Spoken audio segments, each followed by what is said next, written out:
2026 വിഷു വർഷഫലം. പൂരോരുട്ടാതി നക്ഷത്രം. പൂരോരുട്ടാതി നക്ഷത്രക്കാർക്ക് കഴിഞ്ഞ കുറേ വർഷങ്ങളായിട്ട് ഏഴര ശനിയുടെ കാലഘട്ടത്തിലൂടെ കടന്നു പോകുന്നത് കൊണ്ട് വിഷുഫലം നേട്ടങ്ങൾ കൊണ്ട് തരുന്നുണ്ടെങ്കിലും അതൊന്നും അനുഭവയോഗ്യമാകാനായിട്ട് സാധിച്ചിരുന്നില്ല.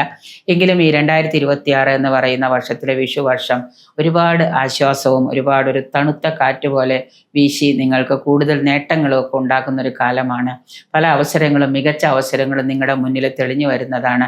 കരിയറുമായിട്ട് ബന്ധപ്പെട്ട്, നിങ്ങളുടെ ലൈഫുമായിട്ട് ബന്ധപ്പെട്ട പുതിയ ഉത്തരവാദിത്തങ്ങൾ ഏറ്റെടുക്കുകയും സഹപ്രവർത്തകരും അതുപോലെ തന്നെ മറ്റുള്ളവരുമായിട്ടൊക്കെ കൂടിച്ചേർന്ന് അതിൽ കൂടുതൽ സമയം ചെലവഴിക്കുകയും അതിനെക്കുറിച്ച് പഠിക്കുകയൊക്കെ ചെയ്യുന്നത് കൊണ്ട് അതിൽ നിന്ന് നിങ്ങൾക്ക് നേട്ടങ്ങളൊക്കെ ഈ വർഷാവസാനത്തിൽ വന്നു ചേരും.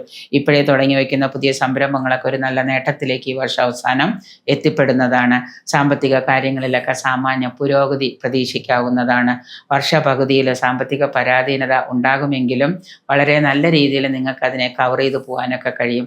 ആരോഗ്യം മോശമാകുന്ന പല കാര്യങ്ങളും ഉണ്ടാകാം. അതുകൊണ്ട് പുതിയ രീതിയിലുള്ള ചികിത്സകളോ അല്ലെങ്കിൽ നേരത്തെ ഉണ്ടായിരുന്ന ഡോക്ടർമാരുടെ ഒപ്പീനിയൻ അനുസരിച്ചുള്ള കാര്യങ്ങളൊക്കെ ചെയ്യുന്നത്, എക്സസൈസോ നല്ല ഭക്ഷണ രീതികളോ വ്യായാമ മുറകൾ, യോഗ പോലെയുള്ള കാര്യങ്ങളൊക്കെ ചെയ്ത് മനസ്സിനും കൂടെ കുറച്ച് റിലീഫ് കൊടുത്തു കഴിഞ്ഞാൽ നിങ്ങളുടെ ആരോഗ്യ കാര്യങ്ങളിലൊക്കെ ഒരു ആശ്വാസം ഉണ്ടാകുന്നതാണ്. പുതിയ തൊഴിൽ ആഗ്രഹിക്കുന്നവർക്ക് അതിൻ്റെ തടസ്സങ്ങളൊക്കെ മാറി തൊഴിലൊക്കെ കിട്ടുന്നതാണ്. സ്ഥലം മാറ്റമോ സ്ഥാനക്കയറ്റമോ ഒക്കെ നിങ്ങൾക്ക് പ്രതീക്ഷിക്കാവുന്ന വർഷം തന്നെയാണ്. സാമ്പത്തിക കാര്യത്തിൽ വർഷാവസാനത്തോടു കൂടി ആശ്വാസം വരുന്നുണ്ടെങ്കിലും ഒരുപാട് പണച്ചെലവുകൾ ഇങ്ങനെ വന്നുകൊണ്ടിരിക്കും. അതുപോലെ തന്നെ ദീർഘകാലമായിട്ട് നിങ്ങൾ വല്ല നിക്ഷേപങ്ങളൊക്കെ നേരത്തെ നിക്ഷേപിച്ചിരുന്ന ഏതെങ്കിലും ചിട്ടികളോ അല്ലെങ്കിൽ ഏതെങ്കിലും സമ്പാദ്യ പദ്ധതികളൊക്കെ ഉണ്ടെങ്കിൽ അതൊക്കെ നിങ്ങൾക്ക് ഈ സമയത്ത് ഉപയോഗപ്രദമാക്കാനായിട്ട് സാധിക്കുന്നതാണ്.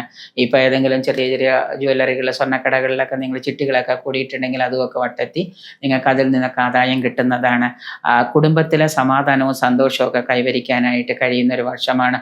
നിങ്ങളുടെ പ്രവൃത്തിയും സമചിത്തതയോടെയുള്ള തീരുമാനങ്ങളും അതുമൊക്കെ ആശ്വാസം കൈവരിക്കാൻ കഴിയുന്ന കാര്യങ്ങൾ തന്നെയാണ്. വിവാഹം കാത്തിരിക്കുന്ന യുവജനങ്ങൾക്ക് ഗോചരവശാല് വിവാഹം നടക്കാനുള്ളൊരു യോഗവും കാണുന്നുണ്ട്.